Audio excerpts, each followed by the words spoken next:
Hey guys, today I'm going to be showing you how to make this classic bread and butter pudding. It's so delicious. Serve it with your favorite ice cream, custard or double cream.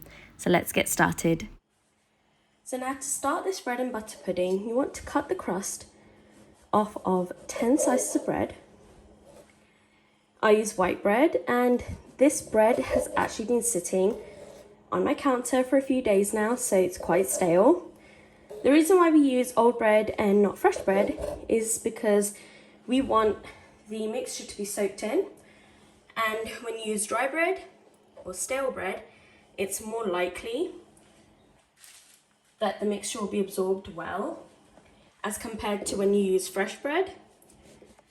So we usually use bread that's around 3 to 4 days old. It doesn't usually last that long in our house, but I literally set it aside because kids didn't want sandwiches this week, and we went to a couple parties for lunch, so we didn't end up using the bread. Now once you've cut the crusts off, you just want to remove the crusts from the board.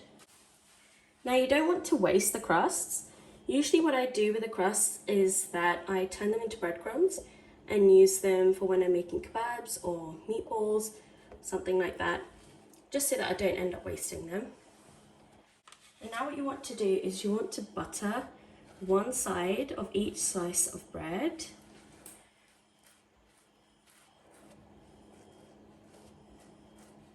You only need to do one side, and make sure that your butter is at room temperature so it slides onto the bread quite easily.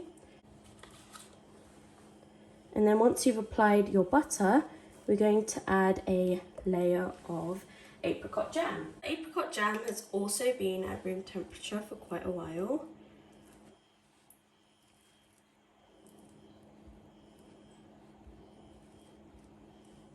Mine actually has quite large chunks of apricot in it. I won't actually be using the huge chunks, so you can remove them.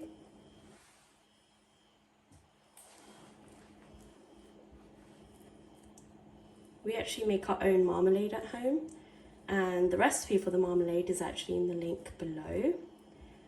You can check that out. Okay, now that we've spread the jam over the top of the bread, we're just going to cut them in half like this diagonally. 2 pieces is enough. So if you guys are new to the channel, then welcome. Thank you for stopping by.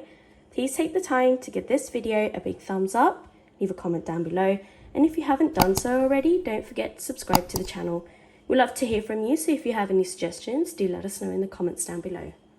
Now what we're going to do is we're going to place the bread into a single layer in the base of a 1.5 litre pan.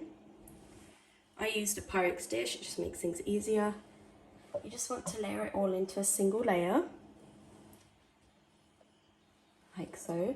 It's like a game of Tetris actually, and I was great at Tetris at school. Now we're going to top it with a layer of raisins or golden sultanas.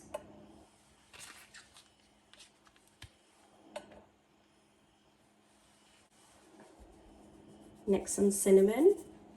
This part is really up to you. If you prefer something more earthy and really strong, then I would recommend you also add some nutmeg.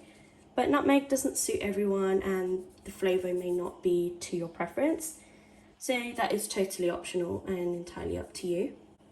Now you're going to top it with some brown sugar. To repeat the layers again, but this time I'm just going to show you how I usually do the top bit. Usually I add it slightly differently, so it helps with the presentation as well. So another layer of sultanas.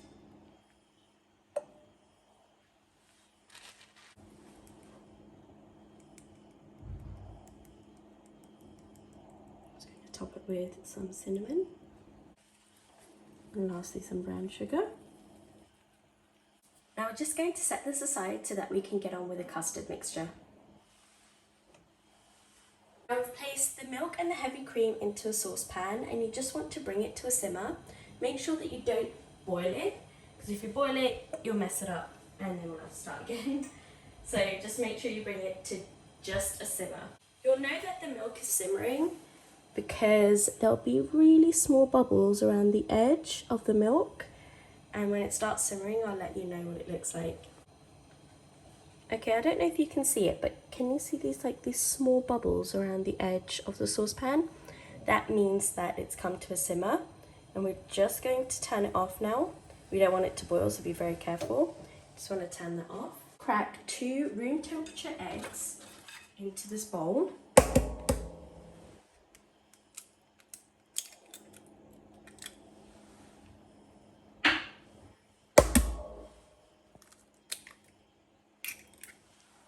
Once you've added the eggs, you're going to add 3 tablespoons of white sugar. And you're going to beat it until it's nice and pale. Use a balloon whisk because it will literally be quicker that way. Once it's slightly pale and looks something like this, we're going to add a teaspoon of vanilla and mix it through once more.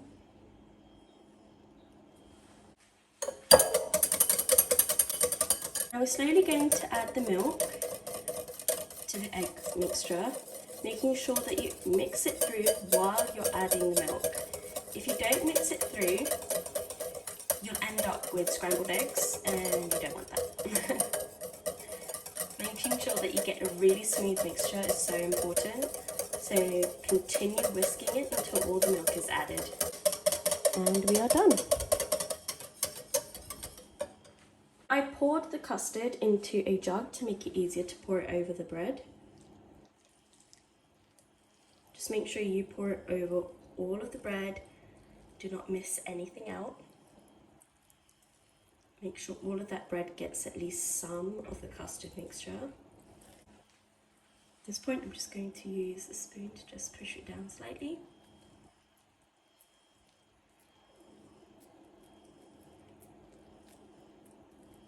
And then we're going to pop it into the fridge for around 30 minutes to allow it to set before we bake it.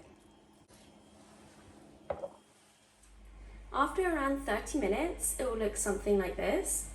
Now we're just going to top it off with 1 tablespoon of brown sugar.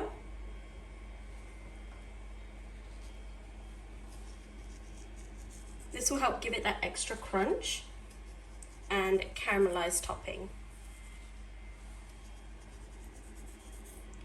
And that remaining 1 tablespoon of white sugar.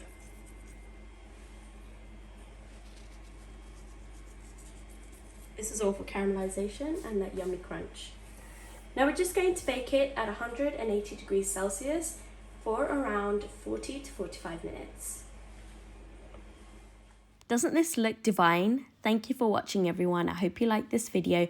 Don't forget to give it a big thumbs up, leave a comment down below, and if you haven't done so already, don't forget to subscribe to our channel. Please show your support by sending us a super thanks. Much love and have a good one. Bye!